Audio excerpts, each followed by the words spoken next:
Superstar di Belum sini dari video ini saya akan mereview One Piece chapter terbaru yaitu di chapter 1017. Nah mari tanpa basa-basi lagi kita langsung saja wadaw. Closed doors, I'm a fool for your love.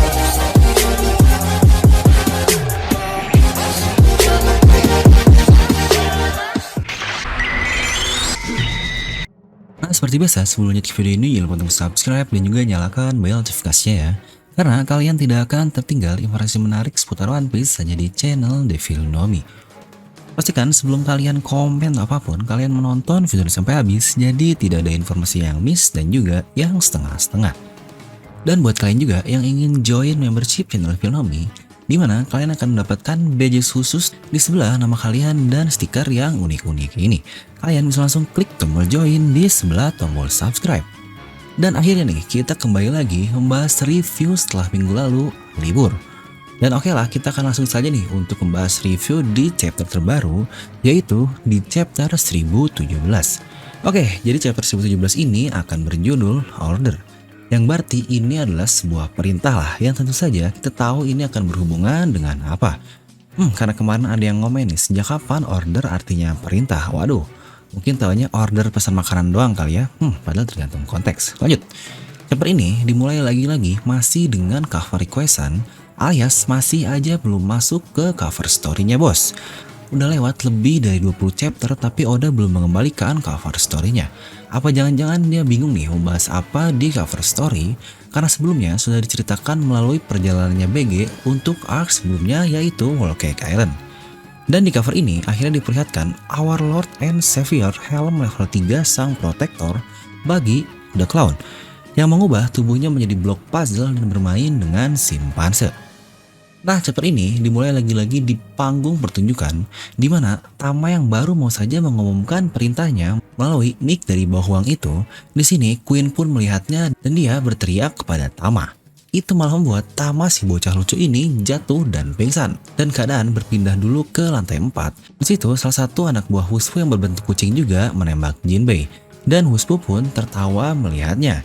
Karena dengan gangguan dari anak buahnya itu, Jinbei jadi tidak bisa menahan pertarungan 1 lawan 1 melawan Husfu ini. Tapi gila juga sih, Jinbei masih tegap gitu melawan karakter hebat di daratan. Kita pun melihat keadaan dari Franky versus Sasaki di mana masih ada kroco lain yang membantu pertarungan Sasaki ini. Sama halnya juga untuk Jack dan Inuarashi. Hal yang menurut saya sangat lumrah dan sangat logis sekali kok. Ini adalah sebuah perang, tidak perlu segala harus 1 lawan 1 lah. Terutama jika masih ada pihak musuh yang harus melawan pihak musuhnya juga bukan? Lanjut kembali ke panggung utama. Di sini Usopp dan Nami membantu Tama untuk segera sadar dan ketika dia sudah sadar untuk menyiapkan keberaniannya, dia pun akhirnya berteriak. Untuk semua gifters yang memakan Kibidango, saya memerintahkan kalian, I order you untuk menolong Luffy Aniki dan Momonosuke Kun. Mari kita bersama-sama kalahkan Kaido. Dimana di saat Tama berkata, kita melihat bajak laut Torao yang sedang menolong Luffy dengan cara mengeluarkan air dari dalam tubuhnya itu. Kita pun melihat Momonosuke yang menangis dan berteriak Kiku dan juga Kinemon. Yang jelaslah mereka ini tidak akan mati terjatuh karena kita tahu Shinobu dengan kemampuan ninjanya, dia dapat terbang menggunakannya seperti layangan lah. Dan dengan perintah dari Tama pun kita melihat bagaimana para gifters mulai berpindah posisi. Di sini terlihat Briscola yang sebelumnya menyerang samurai, tepat seperti kata kalian bahwa dia belum diperintah oleh Tama ini untuk berpihak kepadanya. Mantap memang analisanya. Kita juga melihat gifter super jelek seperti Hamlet yang setengah jerapah nggak jelas ini, dia ikut mulai membantu. Dimana di setiap Onigashima pun mulai ikut membantu ke pihak Tama, Jinbei terbantu, Franky, Inuarashi pun sama. Tapi yang keren adalah gifters poker ini, smile dengan ular yang very cool. Oke, lagi-lagi kita bahas sedikit tentang gifters nih, yang sudah berkali-kali saya sampaikan di video sebelumnya. Bahwa itu tidak berpengaruh sangat drastis sekali, karena jumlah gifters ini tidaklah terlalu banyak lah. Dan benar juga saya dapatkan di kolom komentar, gifter ini di Onigashima jumlahnya hanya sekitar 500 orang. Tepat seperti yang dikatakan orang ini kepada Zoro sebelumnya. Jadi jika kita lihat kedudukannya saat ini adalah 7.500 versus 19.500. Tidak terlalu banyak memang perubahannya, tapi gifters ini adalah para headliners dengan kemampuan yang cukup hebat. Dengan perubahan drastis lagi yang terjadi itu, si Pinol pun bingung kenapa bisa terjadi sampai hal seperti itu. Queen pun yang sadar itu semua ulah bocah sialan Tama, dia akan menembakkan beamnya ke arahnya. Tapi lagi-lagi Sanji langsung menggagalkannya dan menyerang Queen ini hingga beamnya meledak di mulutnya itu.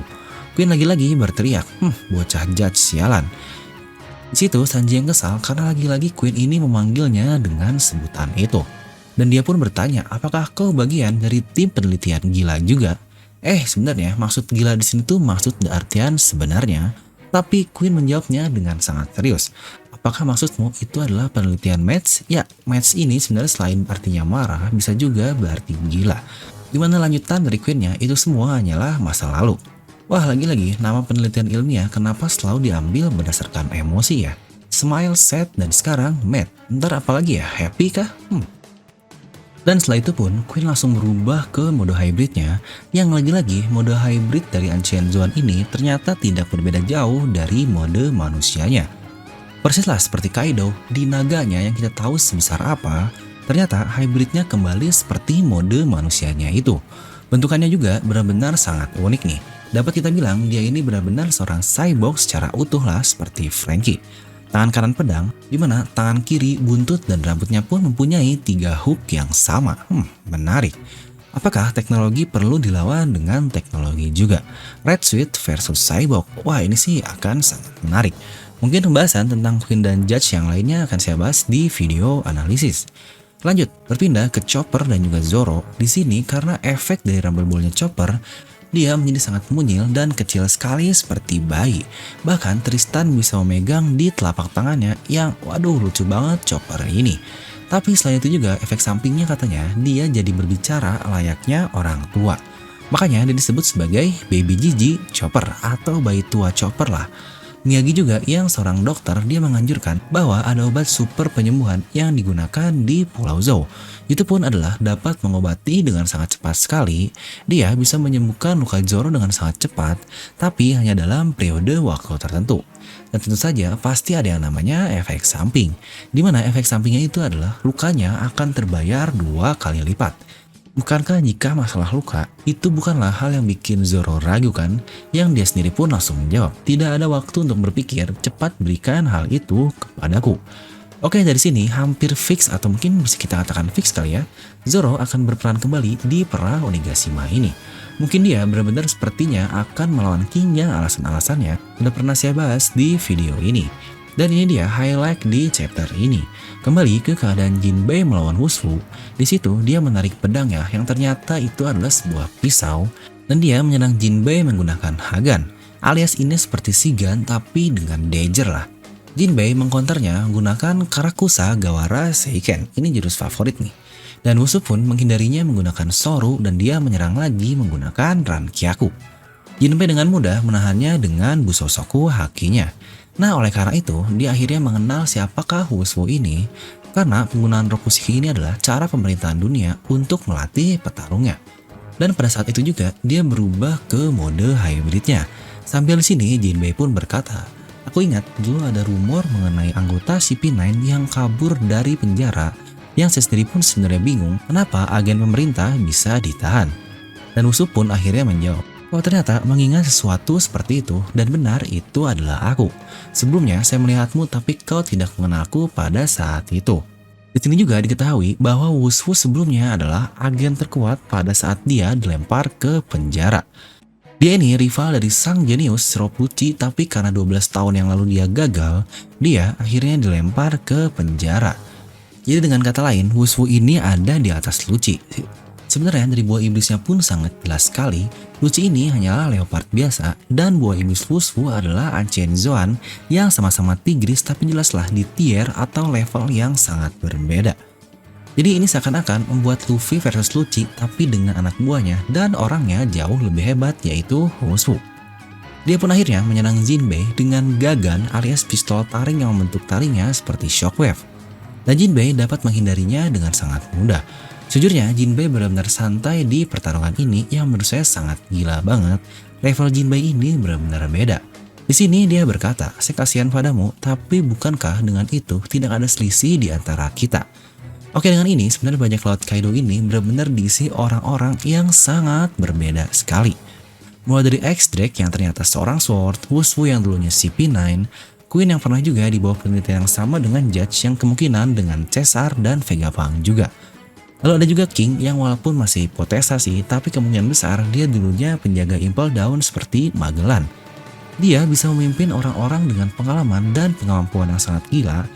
Kaido ini levelnya benar-benar sangat jauh. Lanjut, ini nih yang paling menarik. Wushu dia menjawab bahwa sebenarnya ada yang buatku kesal, yaitu ketika Jinbei dengan bangga menyebut dirinya anggota dari bajak laut topi jerami. Sebenarnya mendengar nama topi jerami saja sudah menyakitkan untuk Wushu ini, alias pain in the ass lah anjay. Dan dilanjut bahwa tepat 12 tahun yang lalu, Devil Nomi alias buah iblis di bawah perlindungan pemerintahan dunia. Bahwa buah iblis yang di bawah perlindungan pemerintahan dunia ini telah dicuri saat dalam masa transport. Dan diketahui juga 2 tahun yang lalu, topi jerami yang tiba-tiba muncul sebagai bajak laut, ternyata dia memakan buah iblis Gomu Gomu Nomi, di mana itu adalah buah iblis yang diambil dari mereka yang jelas membuat Wushu ini dipenjara. Oke, kita bahas dikit satu kalimat yang benar-benar mengubah perspektif kita lagi nih. Jadi, buah iblis yang dicuri Shanks 12 tahun yang lalu adalah dirampas dari kapal pemerintahan dunia. Jujurnya, sangat wajar jika dia bisa merampasnya walau dihadang oleh seseorang seperti Wushu. Toh kita tahulah Shanks dan krunya sekuat apa. Tapi yang jadi pertanyaan, kenapa harus dilindungi oleh pemerintahan dunia? Apakah ini buah iblis ancient yang sebelumnya dimakan oleh seseorang yang sangat terkenal? Apakah Joy Boy atau siapa? Atau ini buah iblis yang diinginkan oleh Im Sama? Atau yang paling aneh juga, ternyata Roger ini selain user haki doang, dia mempunyai kemampuan lain yang belum diketahui. Karena untuk Rayleigh, jelaslah dia ini tanpa buah iblis karena pernah berenang, tapi dia tidak tahu Roger tidak berhubungan sama sekali dengan lautan. Tapi sebenarnya mau siapapun yang sebelumnya memakan Gomu-Gomu Nomi ini, sejujurnya jika dari pandangan saya lebih senang Luffy benar-benar makan buah iblis yang out of nowhere, buah iblis random yang benar-benar tidak jelas lah. Berupa karet yang akhirnya dapat dia kreasikan sendiri hingga sehebat sekarang. Dibandingkan ternyata dia memakan salah satu buah legendaris yang malah membuatnya seperti mendapatkan privilege khusus. Tapi tetap sajalah itu pandangan saya dan semua kembali ke Oda Sensei. Nah, mungkin pembahasan lainnya akan kita bahas di analisis saja ya. Kira-kira menurut kalian bagaimana nih? Karena ini chapter tidak banyak fight-nya, tapi dilibatkan satu misteri yang sangat menarik, ya walaupun sangat aneh sih. Mungkin akan saya beri nilai 8 dari skala 10. Dan yang penting juga, minggu depan tidak libur. Dan buat kalian juga yang ingin merchandise channel Devil Nomi, kalian bisa langsung klik link di deskripsi video. Dan seperti biasa, semoga kalian terhibur dengan video ini. Like aja kalau kalian suka, dislike aja kalau nggak suka, jangan lupa subscribe dan juga share ke teman kalian.